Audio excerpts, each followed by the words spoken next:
Binary to decimal. Binary system based 2 digits are 0 and 1 to convert binary. Decimal expand by power of 2. Example: 1 times 2 raised to 2 plus 0 times 2 raised to 2 plus 1 times 2 raised to 1 plus 1 times 2 raised to 2. 0. So 2 plus 2 plus 2 plus 2 is equal to 8. Tapos kunin natin yung number 0.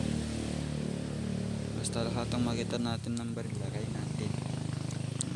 natin 2 saka 1. And then i-add natin silang lahat is equal to 11. So napin natin sa decimal 11. And yung binary niya is 1 0 1 1.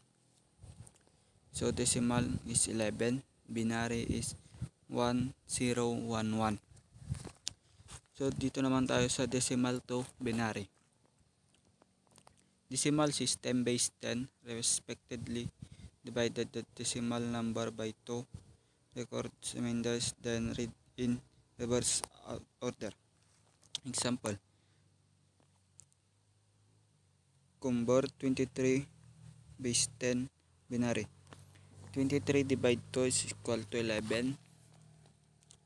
23 divide 2 is equal to 11 and remainder 1. So ganun din guys, 11 divide 2 is equal to 5, remainder 1. 2 divide 5 is equal to 2, remainder 1. And 2 divide 2 is 1, remainder 0. And 1 divide 2 is equal to 0, remainder 1. So yung guys, then read in reverse order. So unahin natin sa baba, 1 0 1 1 1, close and open parenthesis, base of 2, kasi yun ang hindi divide natin. So yun yung sagot guys.